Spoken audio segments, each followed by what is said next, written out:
ونستغفره ونعوذ بالله من شرور أنفسنا ومن سيئات أعمالنا من يهد الله فلا مضل له ومن يضلله فلا هادي له ونشهد أن لا إله إلا الله وحده لا شريك له ونشهد أن سيدنا وحبيبنا ومولانا محمدا عبده ورسوله الذي أرسله بالحق بشيرا ونذيرا وداعيا إلى الله بإذنه وسراجا منيرا فقد قال الله تعالى في كلامه المجيد وفرقانه الحميد أعوذ بالله من الشيطان الرجيم بسم الله الرحمن الرحيم إن الله وملائكته يصلون على النبي يا أيها الذين آمنوا صلوا عليه وسلموا تسليما اللهم صل على مولانا محمد وعلى آل سيدنا مولانا محمد প্রাণ খুলে মোহাব্বতের সাথে সকলে পড়েন আল্লাহুম্মা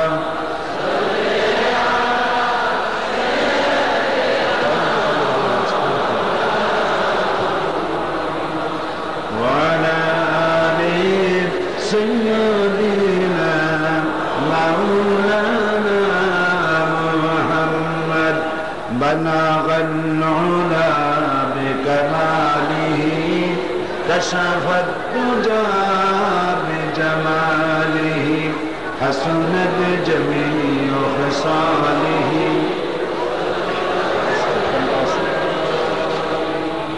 قدموں میں تیری گرتا گلیوں میں تیری پھرتا गाहे ज़ारे ज़ारे रोता गाहे बेकरार होता बलगल उला कशफत दुजा बिजमालिही हसनत जमीअ खसालिही सल्लु कदमों में मुस्तफा की मेरा मज़ार होता वो खाक पाक होती मैं खाक सार होता बलगल उला बिकमालिही कशफत दुजा बिजमालिही हसनत जमीअ खसालिही सल्लु अलैहि व आलिहि اللهم आमीन ربنا ظلمنا أنفسنا وإن لم تغفر لنا وترحمنا لنكونن من الخاسرين أي الله تعالى 5 দিন ব্যাপী তাফসীরুল কোরআন মাহফিলের আজকের এই সমাপনী দিবসে লক্ষ লক্ষ নরনারী নিয়ে তোমার দরবারে হাত তুলেছি মেহেরবানি করে দুরূদ ও সালাম টুকুন সোনার মদিনায় নবী পাকের রওজা মুবারকে পৌঁছিয়ে দাও तमाम পৃথিবীর মাটির নিচে যত মুমিন মুমিনাত শুয়ে আছেন তাদের আরওয়ার পরে সওয়াব পৌঁছিয়ে দাও রব্বুল আলামিন এই মাহফিলের আয়োজন যারা করেছেন আর শোনার জন্য যারা এসেছেন কিয়ামতের দিন মুসিবতের সময় এই মাহফিল আমাদের সকলের জন্য নাজাতের জরিয়া বানিয়ে দিও আল্লাহ রব্বুল আলামিন তোমার লক্ষ লক্ষ বান্দার বান্দি তাফসীরের ময়দানে এসে হাজির হয়েছে, বসতে দেওয়ার জায়গা নাই। আল্লাহ তুমি দয়া করে তোমার বান্দা বান্দীদের বসার ব্যবস্থা করে দাও। নীরবে নিশ্চুপে থেকে আদব প্রদর্শন করে মোনাজাত পর্যন্ত সকল বান্দা বান্দীদেরকে মাহফিলে থাকার তৌফিক দান করে দাও। ইয়া রব करम तू अगर करे वो बात दे जुबान को जो दिल पर असर करे। रब्बना तक़ब्बल मिन्ना इन्नका अंतस समीउल अलीम व तुब अलैना इन्नका अंतत तव्वाबुर रहीम। सुब्हान रब्बिका रब्बिल इज्जति अम्मा यसिफून व सलामुन अलल मुरसलीन वल्हम्दुलिल्लाहि रब्बिल आलमीन।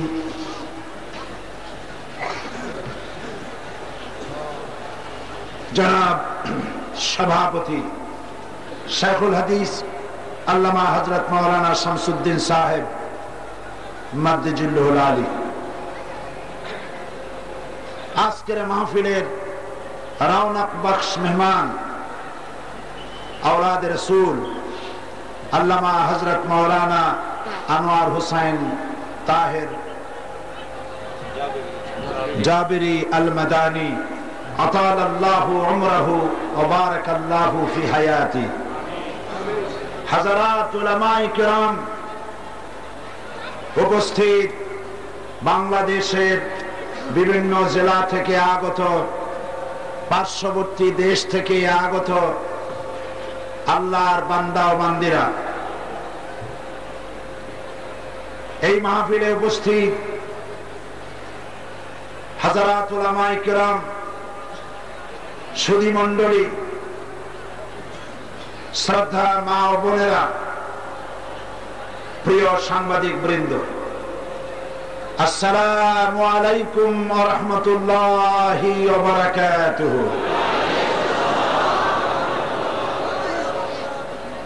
আজকের মাহফিলে যে সমস্ত অমুসলিম ভাইয়েরা এসেছেন, কোরআনে কারীমের মাহফিল থেকে অমুসলিম ভাইদের প্রতি কোরআনের মাহফিলের পক্ষ থেকে রইল অকৃত্রিম শুভেচ্ছা। সেই মহান আল্লাহ রাব্বুল ইজ্জত ওয়াল জালাল, তার দরবারে লাখো কোটি শুকর আদায় করি যে মহান আল্লাহ তাবারক ওয়া তাআলা আমাদেরকে আজ কোরআনে কারীমের মাহফিলে শরীক হওয়ার তৌফিক এনায়েত করলেন। আমরা সকলে অত্যন্ত বিনীতভাবে হৃদয়ের সবটুকুন শ্রদ্ধা একত্রিত করে শুকরগুজার হচ্ছি মনিবের দরবারে, পড়ছি আলহামদুলিল্লাহ। মহব্বতের সাথে জোরে সোরে সবাই পড়েন আলহামদুলিল্লাহ। রব্বানা লাকাল হামদ হামদান কাসীরান তাইয়িবান मुबारकन फीहे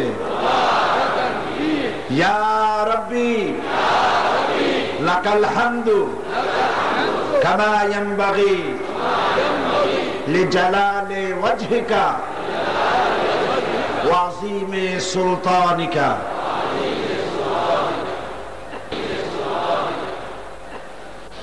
विशाल आकाशेर मालिक, বিস্তীর্ণ এই জমিনের মালিক, সমুদ্র মহাসমুদ্র পাহাড় পর্বতের মালিক, কুল কায়নাতের মালিক, কাদের মতলব আল্লাহ সুবহানাহু ওয়া তাআলার দরবারে শুকরিয়া আদায় করে নিলাম।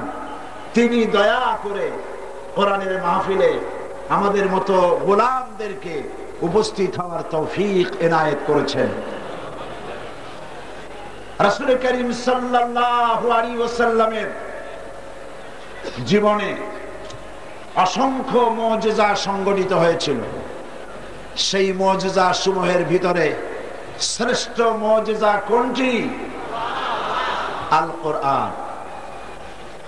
সেই কোরআনের মুজিজা রাসূল করিম সাল্লাল্লাহু আলাইহি ওয়াসাল্লামের ইন্তেকালের পর হুজুরের সাথে কবরে চলে গেছে না এখনো আছে?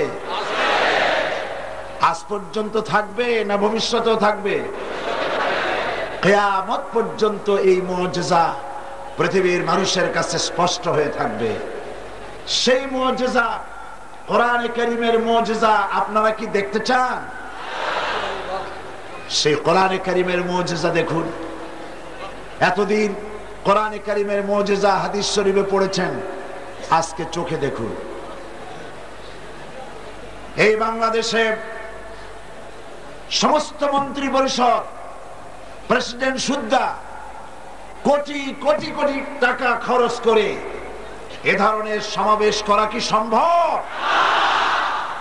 যদিও সম্ভব হয়, তারপরে সেই সমাবেশকে যত মানুষ হবে সেই মানুষদেরকে কন্ট্রোল করার জন্য তত গুণ পুলিশ এবং বিডিআরের প্রয়োজন হবে, ঠিক কিনা?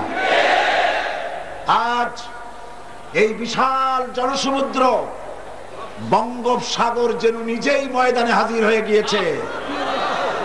এই মানুষের উত্তাল ঢেউ উপচে পড়েছে বীর চট্টলার বীর মুজাহিদ রজওয়ালি ময়দানে।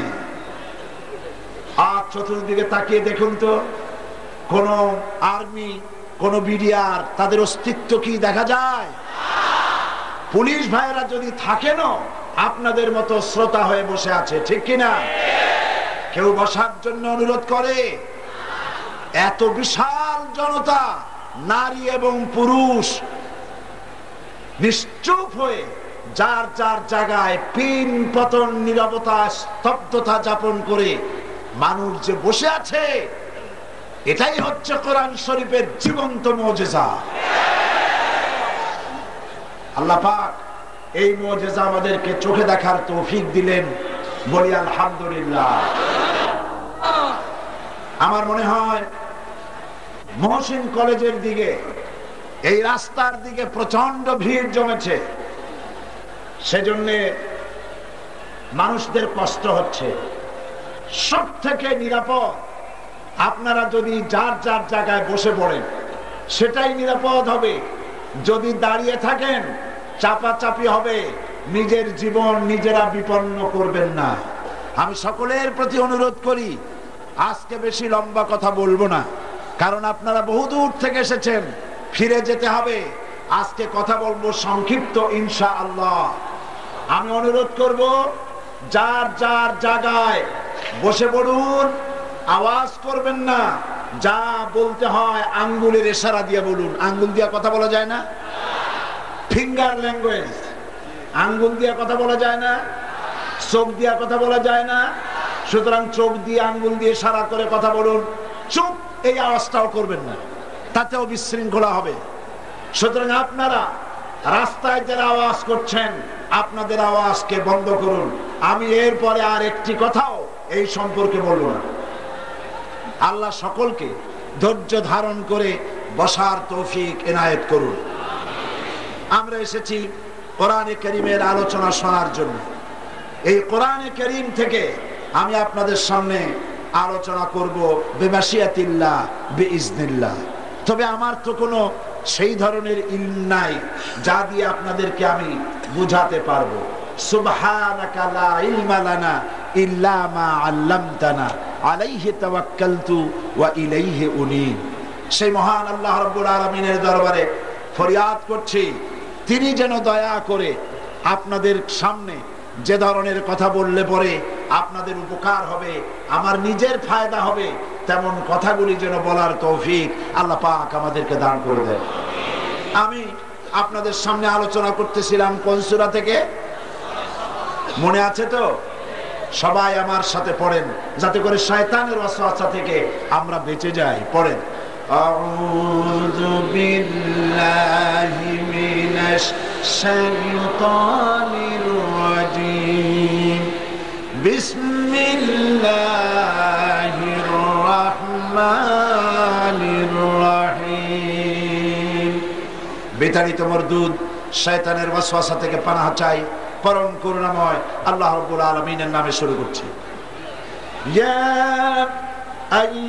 আইয়ুহাল্লাযীনা আমানু হাল আদুল্লুকুম আলা তিজারাতিন তুনজিকুম মিন আযাবিন আলীম তুমিনুনা বিল্লাহি ওয়া রাসূলিহি ওয়া তুজাহিদুনা ফি সাবিলিল্লাহি বিআমওয়ালিকুম ওয়া আনফুসিকুম যালিকুম খায়রুল লাকুম ইন কুনতুম তা'লামুন। সাদাকাল্লাহুল আযীম। আল্লাহ পাক বলছেন, হে বিশ্বাসীরা, তোমরা যারা আমার উপরে ঈমান এনেছো, শোনো, আমি কি তোমাদেরকে এমন একটি ব্যবসার কথা বলবো না যে ব্যবসা তোমাদেরকে জাহান্নামের কঠিন পীড়াদায়ক শাস্তি থেকে রক্ষা করবে? এমন একটি ব্যবসার কথা কি বলবো না? তার মানে হলো অবশ্যই বলবো। বলি আলহামদুলিল্লাহ। সেই ব্যবসাটা ভেতরে আল্লাহ পাক তিনটি পুঁজি ইনভেস্ট করতে বলেছেন, তিনটি ক্যাপিটাল, তিনটি পুঁজি বিনিয়োগ করার জন্য বলেছেন। সেই তিনটি পুঁজি কয়টি আমি বলেছি আপনাদের সামনে? দুটি বলেছি, একটি বাকি। তিনটি পুঁজির একটি ছিল তুমিনুনা বিল্লাহ, আল্লাহর প্রতি ঈমান। দুই নম্বরে ছিল রিসালাতের প্রতি ঈমান। প্রথম দিনে আল্লাহ পাকের প্রতি ঈমানের কথা আমরা আলোচনা করেছি। দ্বিতীয় দিনেও আল্লাহ পাকের ঈমানের কথা আপনাদের সামনে আলোচনা করেছি, মনে আছে না?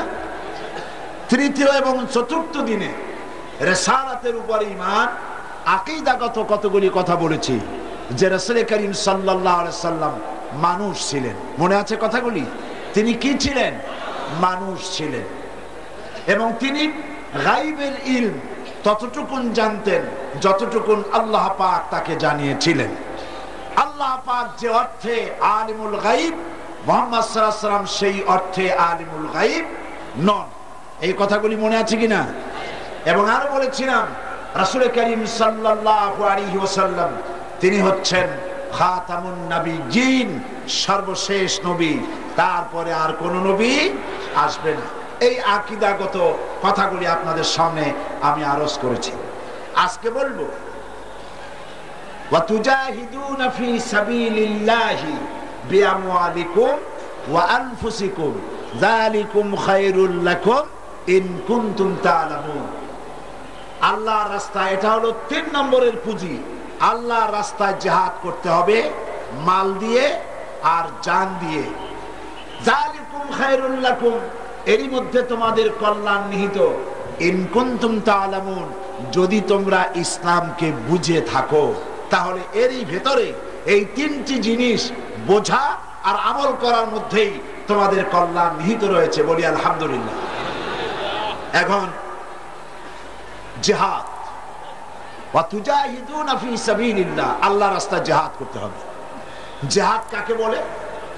জিহাদ শব্দটি উচ্চারণ করলেই শ্রোতা মণ্ডলীর নজরের মধ্যে তাদের খেয়াল হয় জিহাদ মানে হচ্ছে উটের উপরে অথবা অশ্বপৃষ্ঠে আরোহিত একজন মুসলমান, মাথায় পাগড়ি বাঁধা, বাতাসে দাড়িগুড়ি তার দুই দিকে উড়ে চলেছে, হাতে নাঙ্গা তরবারি, যারে যেখানে পায় সমানে কাটিয়া 2 টুকরা করে ভালাইতেছে, এর নাম জিহাদ।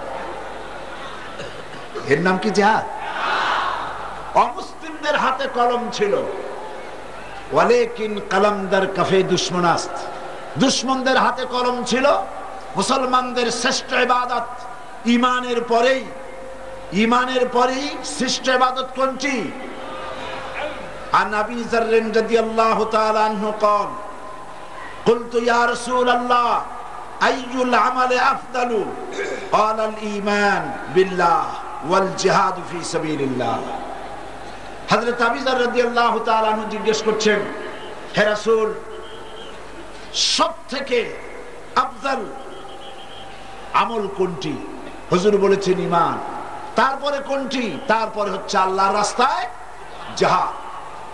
সেই জিহাদকে গোটা দুনিয়ার মানুষের সামনে খারাপ ভাবে চিত্রিত করেছে অমুসলিমরা। শুধু অমুসলিম লেখক, সাংবাদিক নয়, সাহিত্যিক নয়, আরো এক শ্রেণী কাজ করেছে। তারা কারা? বলবো তাদের কথা? তারা হচ্ছে এই পৃথিবীর 4টি মহাদেশের অন্তত 800 দেশ ভ্রমণ করার সুযোগ আল্লাহ পাক তার গোলামকে দান করেছেন। আমি পৃথিবীতে কোথাও দেখি নাই কোন জাতি তার ধর্মের দেবতাকে গালি দেয়, কোন জাতি তার ধর্মীয় নেতৃবৃন্দকে গালি দেয়, কোন জাতি তার ধর্মীয় পুস্তককে নিন্দা করে।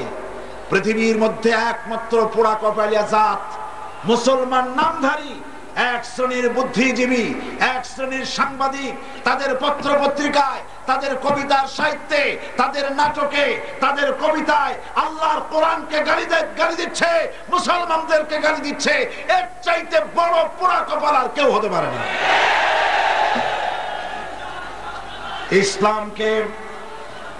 ইসলামকে মৌলবাদ বলে গালি দিচ্ছে কারা? এই নামধারী মুসলমানেরাই ইসলামকে মৌলবাদ বলে গালি দিচ্ছে, মুসলমানদেরকে মৌলবাদী বলে গালি দিচ্ছে। তারাই জিহাদকে চিত্রিত করেছে খারাপ ভাবে। জিহাদ এর অর্থ যুদ্ধ নয়, জিহাদ এর অর্থ যুদ্ধ নয়। যুদ্ধের এই শব্দের আরবি হচ্ছে হারব বা কিতাল, এটাই হচ্ছে যুদ্ধ। হলি ওয়ার বা যুদ্ধ বলতে জিহাদ বুঝায় না। জিহাদ বলে কাকে? জিহাদ বলা হয়, জিহাদের আবিধানিক এবং পারিভাষিক অর্থ হলো এই, যে কোনো উদ্দেশ্যকে সফলতায় পর্যবসিত করার জন্য যে প্রাণান্তকার প্রচেষ্টা করা হয়, ওই প্রচেষ্টার আরবি নাম হচ্ছে জিহাদ। ইসলাম একটি পূর্ণাঙ্গ জীবন বিধান। ইসলাম কি? পূর্ণাঙ্গ জীবন বিধান। এই জীবন বিধানকে ব্যক্তি, পরিবার, সমাজ ও রাষ্ট্রে কার্যকরী করার জন্য লিখনী শক্তির মাধ্যমে, বক্তব্যের মাধ্যমে, একটু আগে আওলাদ রাসূল আপনাদের সামনে যে বক্তব্য রেখেছেন, এটা হচ্ছে বক্তব্যের জিহাদ। এটা কি? বক্তব্যের জিহাদ। আর কলম দিয়ে অন্যায়ের প্রতিবাদ করা, এটা হচ্ছে কলমের জিহাদ। এই রাস্তায় পয়সা খরচ করা আর্থিক জিহাদ। এই রাস্তায় চূড়ান্ত ভাবে যখন লড়াই শুরু হয়, তখন অস্ত্র দিয়ে অস্ত্রের মোকাবেলা করে জিহাদ হচ্ছে জিহাদের চূড়ান্ত রূপ। সুতরাং এই জিহাদ মুসলমানদের জন্য ফরজ করা হয়েছে। আল্লাহ রাব্বুল আলামিন বলেন, আল্লাযীনা আমানু ইউকাতিলুনা ফি সাবিলিল্লাহ, যারা নাকি ঈমানদার তারা লড়াই করে, সংগ্রাম করে, জিহাদ করে আল্লাহর রাস্তায়। ওয়াল্লাযীনা কাফারু ইউকাতিলুনা ফি সাবিলিত তাগুত, আর যারা নাকি কাফের তারা লড়াই করে তাগুতের পথে। কার পথে লড়াই করে? তাগুতের পথে। তাগুত কাকে বলে? তাগুত বলা হয় যে শক্তি নিজে শুধু আল্লাহর আইন অমান্য করে বসে থাকে না, অন্যদেরকেও অমান্য করতে বাধ্য করে, তাকে আরবিতে কি বলা হয়? তাগুত। নদীর পানি, কর্ণফুলীর পানি যতক্ষণ পার দুই কিনারাকে রক্ষা করে প্রবাহিত হয়, ততক্ষণ বলা যায় কর্ণফুলীর নদীর পানি নদীর আইন মেনে চলছে। কিন্তু যদি এই পানি জলোচ্ছ্বাস হয়ে, প্লাবিত হয়ে, দুকুল চেপে কিনারা প্লাবিত করে দেয়, তখন আরবিতে এটাকে বলা হয় তগাল বাহার, অর্থাৎ দরিয়ার ভিতরে তাগুতি শক্তি এসেছে, সীমা লঙ্ঘনকারী শক্তি এসেছে। আপনারা লক্ষ্য করুন, কোরআন শরীফ আল্লাহ পাক বলছেন, হযরত মূসা আলাইহিস সালামকে আল্লাহ পাক পাঠাইছিলেন কার কাছে? আল্লাহ রাব্বুল আলামিন বলেন, ইযহাব ইলা ফিরআউনা ইন্নাহু তাগা, হে মূসা ফিরআউনের কাছে যাও, যেহেতু ফিরআউন সার্কাস হয়েছে, সীমা লঙ্ঘন করেছে, তার কাছে চলে যাও, তার কাছে গিয়ে দ্বীনের দাওয়াত দাও। সুতরাং এই তাগুতি শক্তির বিরুদ্ধে লড়াই করে যারা, তারাই হচ্ছে মুমিন। আর যারা কাফের, তাগুতের বিরুদ্ধে যারা লড়াই করে তারা হচ্ছে মুমিন, আর তাগুতের পক্ষে যারা লড়াই করে তারা হলো কাফের। এই পৃথিবী হচ্ছে আল্লাহ পাকের। এই পৃথিবী কার? আল্লাহ পাকের। এই পৃথিবীতে আল্লাহ ছাড়া অন্য কারো সৃষ্টি আছে? সমস্ত সৃষ্টি জগৎকে কে সৃষ্টি করেছেন? চিল্লায় বলুন। সে আল্লাহ রাব্বুল আলামিন শুধু মুসলমানদের নয়, আমি আজকে আলোচনার শুরুতেই সম্বোধন করেছি অমুসলিম ভাইদেরকেও। লক্ষ্য করেছেন? তার কারণ কি? তার কারণ হচ্ছে কোরআন শরীফ শুধু মুসলমানদের জন্য আসে নাই। হাদা বায়ানুন লিন্নাস হুদাল লিন্নাস, এটা আসছে গোটা পৃথিবীর সমস্ত মানব মণ্ডলীর জন্য। সেই জন্য আল্লাহ পাক তিনি ঘোষণা করছেন, ইয়া আইয়ুহান নাসু উবুদু রাব্বাকুমুল্লাযী খালাকাকুম ওয়াল্লাযীনা মিন ক্বাবলিকুম লাআল্লাকুম তাত্তাকুন। হে মানব সকল, হে বিশ্বের মানব সকল, উবুদু রাব্বাকুম আয় আতিউ রাব্বাকুম, দাসত্ব করো, গোলামি করো কেবলমাত্র তোমার সেই রবের, যিনি তোমাদেরকে সৃষ্টি করেছেন এবং তোমাদের পূর্বপুরুষদেরও যিনি সৃষ্টি করেছেন, তার আনুগত্য করো, তার গোলামি করো। গোলামি করার মধ্যেই শান্তি। কিসের মধ্যে শান্তি? বলেন সবাই, কিসের মধ্যে শান্তি? গোলামি করার মধ্যেই শান্তি। কার গোলামি? পীর সাহেবের গোলামি, মন্ত্রীর গোলামি, রাষ্ট্রপ্রধানের গোলামি, খাজা বাবার গোলামি? কার গোলামি? আল্লাহ রাব্বুল আলামিনের গোলামির ভিতরেই শান্তি। আল্লাহ পাক বলছেন, আফা গায়রা দীনিল্লাহি ইয়াবগুন ওয়া লাহু আসলামা মান ফিস সামাওয়াতি ওয়াল আরদি তাবআন ওয়া কারহা। তোমরা কি আল্লাহর দেওয়া বিধান ছেড়ে দিয়ে অন্য কারো ব্যবস্থা গ্রহণ করতে চাও?